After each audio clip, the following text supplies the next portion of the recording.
Before there were books or writing or even the name of philosophy itself, there was observing. In the river valleys of ancient China, a misty figure emerged in mythology. Fu Xi. Now, Fu Xi was sometimes depicted as a serpent with a human face, sometimes as a sage king draped in leaves and animal hides. He watched and studied the vein patterns in leaves and the branching of rivers. He traced the spirals on tortoiseshells and observed the way starlight organized itself across the sky and the way wind carves ridges in the sand. And from all that patient and accumulated watching, he began distilling something. He noticed 8 patterns, or 8 trigrams, each one composed of 3 stacked lines, solid and broken, yin or yang, on or off. So the seed sprouted as 8 ways the universe could arrange itself at its most elemental level. And for centuries, the 8 patterns lived in oral traditions. Priests cast yellow stalks across stone altars, reading the patterns as they fell. Diviners heated tortoiseshells over open flame until they cracked and read the fractures like sentences. The trigrams were practiced beyond theory, and they were alive in the hands of people who used them. Then came imprisonment. Around 1050 BCE, a man named King Wen, founder of what would become the Zhou dynasty, was locked away by a tyrant emperor. In his cell, with nothing but time and the weight of an inherited tradition, he did something no one had done before. He paired the 8 trigrams with each other, every possible combination, 8 times 8, and he watched as 64 emerged.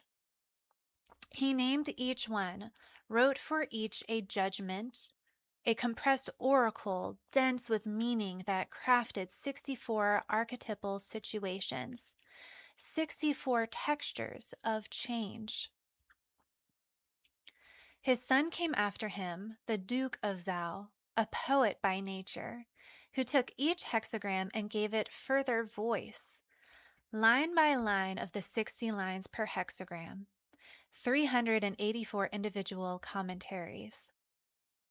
Now, Confucius reportedly said centuries later that if he had another 100 years to live, 50 of them would be studying and devoted to the I Ching.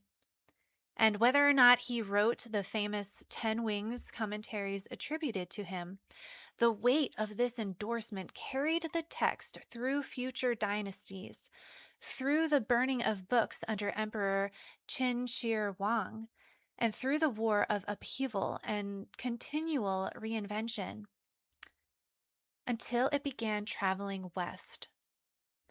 In the 17th century, Jesuit missionaries working in China decoded the I Ching and carried it back to Europe. A German philosopher named Gottfried Wilhelm Leibniz received their translations. He looked at the solid and broken lines and he saw ones and zeros. He formalized binary arithmetic, the mathematical language that would eventually power every computer, every phone, every digital system on Earth. A 3,000-year-old divination text had encoded binary logic before anyone had a conception of it. And now today there are dozens of translations of the I Ching. Richard Wilhelm's, James Leggie's, Edward Shaughnessy's, John Milford's, each one with a different facet of the same jewel. Each one proof that a system of solid and broken lines, on or off, yin and yang, contains more depth than any single interpreter can exhaust, kind of like the Bible and the different versions. Now let's leave the river valleys and leave the tortoise shells and the yarrow stalks in the prison cells. Come forward 3,000 years, now into a laboratory.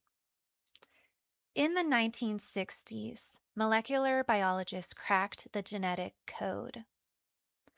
And what they found was a certain language written in 4 letters: adenine, cysteine, thymine, guanine, ACTG, 4 basic elements of a biological alphabet much older, of course, than civilization. These bases work in triplets. 3 bases in a sequence form a codon. A codon is an instruction. It tells a ribosome which amino acid to place next in the long unfolding chain of a protein. 4 bases, 3 positions, 4 times 4 times 4, 64. 64 possible codons. The complete instruction set for building every protein in the body, every enzyme, every structural fiber, every signaling molecule, written in a code that uses exactly 64 words. This extremely elegant system is redundant, but it is not wasteful. 64 codons, only 20 amino acids, plus start and stop signals. Multiple codons can point to the same amino acid, and the code has built-in resilience, a buffer against mutation or against error, a built-in architecture that's complete and robust. Now look at the codon wheel, a circular diagram that maps all 64 codons radiating outward from the center, organized by first base, second base, third base. It looks like a mandala, like something you'd find painted on a temple wall. Researchers like Katja Walker and Martin Schonberger noticed that you can map each of the 64 I Ching hexagrams onto a genetic codon. The correspondence is not perfect in every interpretation, and it's far from settled science, but I don't think the structural parallel can be denied here.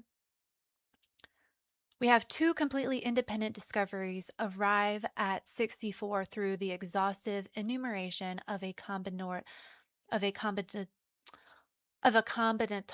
space. Humans watched rivers and starlight. We watched electron microscopes and X-ray crystallography too. Now let's come forward again, this time to 1987. A man on the island of Ibiza, Spain, who claims a voice spoke to him for 8 straight days, renamed himself Ra Urahu and spent the rest of his life building out and sharing the human design system.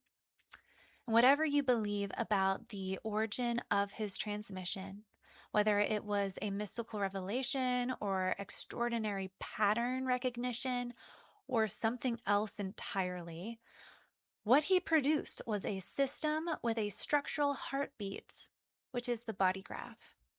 Composing the bodygraph is 9 centers, 24 channels connecting them, and 64 gates distributed across those channels. These gates are filters, each one a particular flavor of processing, of attention, and each one corresponds to one of the 64 hexagrams of the I Ching. Why 64 again? Well, the logic is the same. There are 6 positions, 2 possible states per position, activated or not, yin or yang, on or off, 2 to the 6th power, which is 64. The complete set with every possible configuration of those 6 binary positions produces one of the 64 gates. You cannot have a gate that falls outside of this structure. You cannot invent a 65th gate. The math won't math. And this is what makes the bodygraph so precise. Falling outside the realms of a personality quiz or an aesthetic system dressed in spiritual language. It's a binary map, complete with the same binary logic that Fuxi intuited from watching nature, and the same binary logic that molecular biology discovered in the genetic code. The same binary logic that Leibniz formalized into the mathematics powering the technology you're watching this on. Ra Uru, of course, did not invent the 64 gates.